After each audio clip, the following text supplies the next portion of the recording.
Hi, boys and girls. Today for our story, we're going to read about the ocean and about the ocean habitat and what we can do to protect it and keep it clean for the animals that live inside.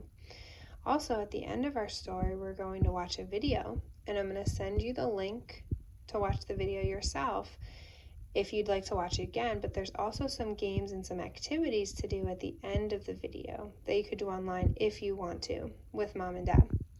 So let's read our story first, and then we'll watch our video. One Less Fish, written and illustrated by Kim Michelle Toft and Alan Sheether.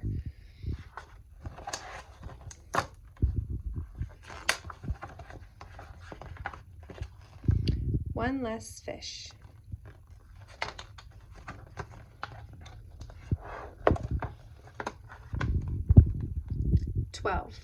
Twelve gracious angelfish thinking they're in heaven. Along came the divers. Now there are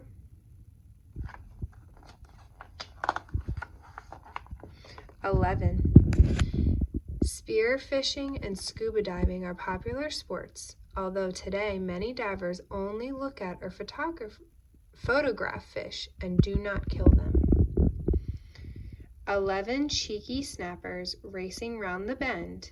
One took a hook. Now there are 10.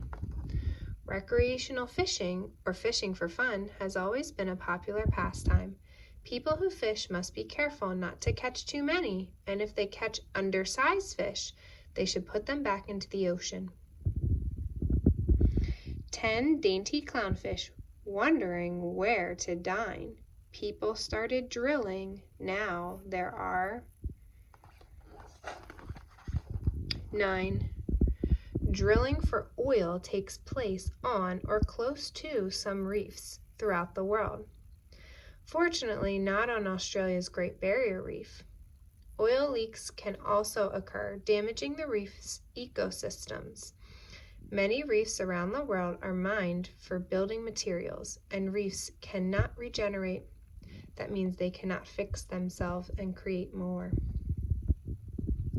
9 tiny triggerfish, wonderfully ornate.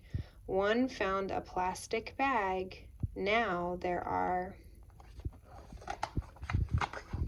8. Each day, large amounts of trash are tipped into the ocean. Some modern materials do not disintegrate. Turtles and whales sometimes think plastic bags are jellyfish and swallow them. Fish, birds, turtles, and seals are often caught in plastic material and choked to death. 8 weary wrashes feed by naughty Kevin. Shouldn't feed the fish. Now there are 7. Feeding fish different and unusual food can be dangerous. It upsets their diet and may even poison them. 7 pretty parrotfish performing silly tricks. One ignored a fish net. Now there are 6. Overfishing can mean that not enough fish are left to breed in proper numbers. Some fish caught in commercial fishing nets are not even wanted by the fishermen. 6 striking tuskfish, glad to be alive. Pesticides have killed one. Now there are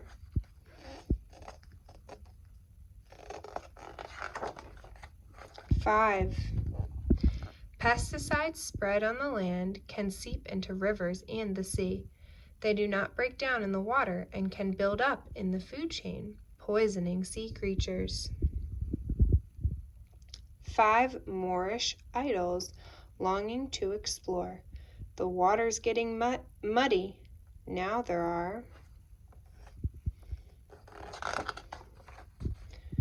4. Coral needs light to be able to grow. If a lot of silt runs off into the ocean around the reef, it makes the water muddy, stopping the light from reaching the coral. This is often caused by clearing large areas of vegetation along the coastline. 4 coral cod behind a coral tree. A tanker had an oil spill. Now there are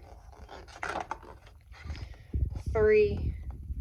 Damaged ships can leak oil into the sea. Birds, fish, and other sea life, including plants and coral, can be smothered by the oil and die. 3 fairy basslets swimming into view, crashing anchors break their home. Now there are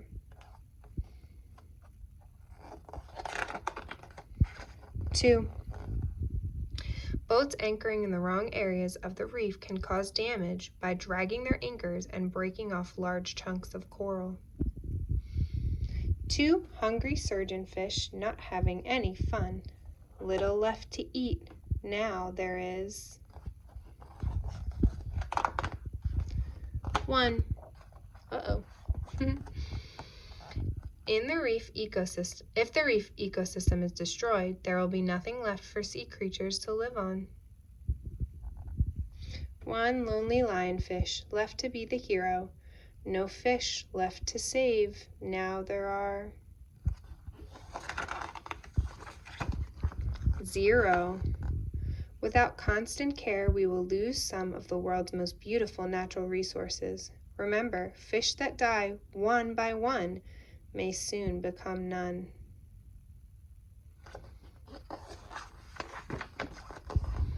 Thousands of people around Australia and throughout the world have been interested in preserving the beauty and resources of the Great Barrier Reef. They have worked to save the reef itself and to protect the various forms of life, from seaweed to exotic fish, that it supports.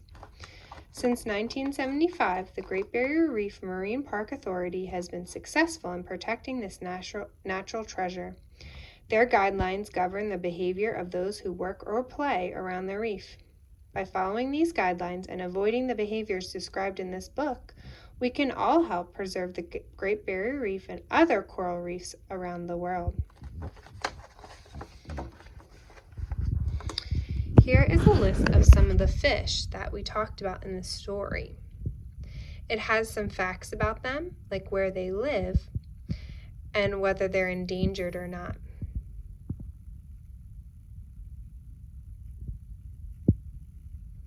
You can pause the story here if you'd like to read more about them. Now we're going to come over here and we're going to watch our story.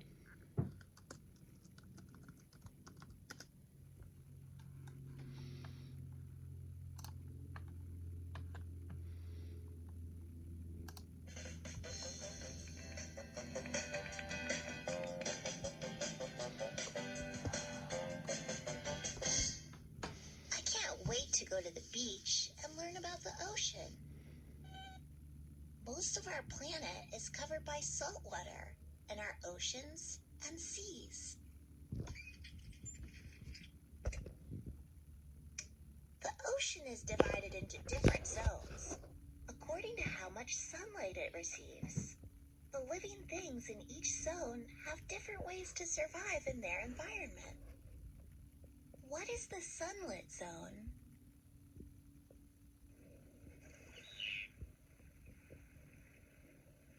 The sunlit zone is the top part of the ocean. Here, enough light goes through the water to allow plants to grow. Tiny living things called phytoplankton use sunlight to make their own food, kind of like plants. Animals, such as krill, eat the phytoplankton. Then bigger fish and larger animals like dolphins eat the krill. Right, Moby. Phytoplankton play an important part in many ocean food chains and food webs. The sunlit zone is home to many different living things. Coral reefs are also found in the sunlit zone. Coral is an animal that grows a very hard skeleton. Tons of animals live in coral reefs, including fish, eels, and mollusks. Most marine life is in the sunlit zone, but it's actually the smallest zone. what is the twilight zone? The twilight zone is below the sunlit zone. Less light gets through the water. Some animals can go back and forth between the sunlit and twilight zones, including the sperm whale and swordfish. Cuttlefish also live in the twilight zone. As you go further away from the surface, less light gets through the water. It also gets colder and colder. As you go deeper, fewer plants and animals can survive. What is the midnight zone? The midnight zone is the deepest part of the ocean, and it's also the largest zone. No sunlight can reach the midnight zone, but living things like this Dumbo octopus have adapted to life here. Food can be difficult to find in this zone, so some fish, like this fangtooth, have large mouths so they can grab and eat anything. Anglerfish have a special body part that lights up. This light attracts prey. Many deep-sea animals have parts that are bioluminescent, which means they can glow to attract prey or scare off predators. The ocean floor is a dark and rocky place. There are even vents in the Earth's crust. The vents give off heat and chemicals, and tiny living things called bacteria feed on the chemicals. Some animals rely on the vents and the bacteria to survive, like these tube worms. There are even deep-sea crabs and mussels. Most of the planet is covered by oceans, but our oceans are changing. How are ocean habitats changing? When people pollute the environment, they cause problems for many living things. Even garbage in our communities can sometimes end up in our oceans. In fact, there's a growing patch of trash in the middle of the Pacific Ocean that's bigger than the state of Texas. It's important to clean up after yourself and recycle. This simple act can help protect our environment. In many parts of the world, overfishing is a big problem. This is causing certain kinds of fish to become endangered. It's important to protect our oceans because so many living things rely on them to survive. You can research and write to government leaders and tell them about our changing oceans. You could also help keep beaches and communities clean. You can also start or join a club to share what you learn with other people. There are many ways to get involved. Anyway, Moby, I can't wait to go to the beach. You're going to surf to the beach? You can't do that. There's no water.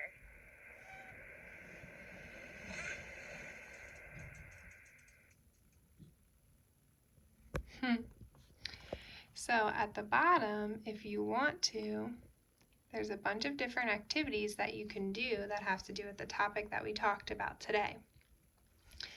You can write about something that you learned, maybe a type of fish from our story, or maybe you can draw a picture of a way that you're going to help keep our oceans and beaches clean to help keep the animals safe that live there. Because it's our job to help them because they can't help themselves. So we need to make sure that we're being responsible and doing our jobs by throwing our trash in the right place and following all the rules to make sure that they stay safe. All right, boys and girls, I'll see you tomorrow.